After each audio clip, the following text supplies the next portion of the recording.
who's actually going to get the most out of an 8-port console server with a built-in PSTN modem, and who should walk away before they spend a premium on a rack unit they'll never use? Is it a smart purchase for a small to medium IT shop that needs reliable out-of-band access, or is it overkill for a hobbyist with a handful of serial devices? And, for the everyday buyer who's just trying to protect a few network switches, does the price make sense? Link is in the description if you want to check the product details on Amazon. If you've ever tried to troubleshoot a router or a firewall that's stuck in a remote closet, you know the gut check moment when the primary network goes down and you're left staring at a dead screen. The fear of being locked out is what drives a lot of people to consider a console server, but the market is crowded with cheap single-port adapters that promise remote access and then disappear when the uplink fails. That's the core hesitation. You want a device that actually works when everything else is down, yet you don't want to throw away your budget on features you'll never touch. The Tripp Lite 8-port console server with built-in modem tries to answer that dilemma by giving you 8 serial ports, dual gigabit Ethernet, and a fallback PSTN line all in one rack-mountable chassis. Let's break down the category first. Console servers sit between you and the headless gear that runs your network routers, switches, firewalls, PDUs, and even industrial PLCs. Their job is to give you serial-level access over IP, so you can log in from a laptop, a NOC console, or a secure web portal.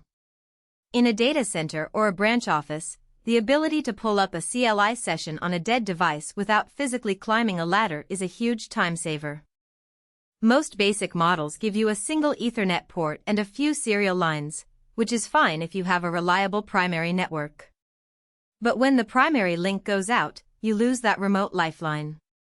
That's where a built-in PSTN modem or a dual NIC design adds real value. You have a secondary path that can dial out over a phone line or route through a different network segment, keeping you connected when the main route is down. The Tripp Lite unit packs 8 RS-232 ports, which means you can hook up a whole rack of equipment without buying a separate server for each. The dual gigabit NICs let you separate management traffic from production traffic, or set up a hot standby link for redundancy.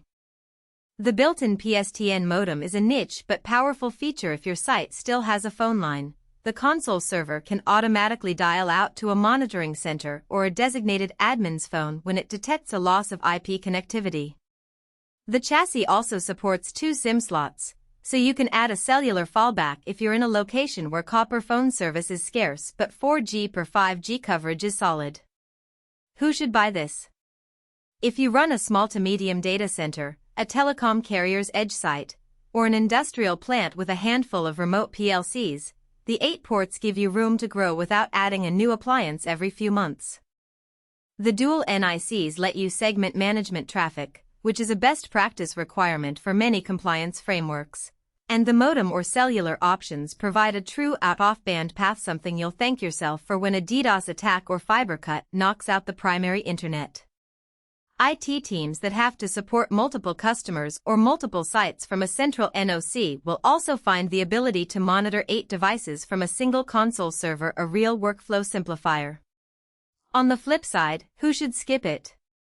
If you're a home lab enthusiast with only 2 or 3 serial devices, the 8 ports are more than you'll ever use, and the price tag can feel steep compared to a single-port US to serial adapter. Likewise, if your environment already has a robust IP-only management stack and you never rely on a phone line, the built-in modem might sit idle, turning a feature you don't need into wasted cost. Also, if you're not comfortable configuring network interfaces, setting up failover routes, or managing SIM data plans, the initial setup curve can be a hurdle. The device assumes a baseline of networking knowledge, setting up VLANs, configuring the modem's dialing rules, and securing SSH access are all part of the package, and they're not plug-and-play for a newcomer. Now for the practical strengths that show up day to day.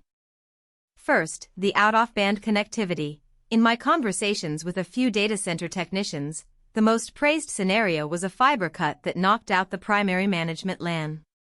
Because the console server's secondary Ethernet port was already on a separate uplink, the technicians could still SSH into the device and manually restart the cutover process.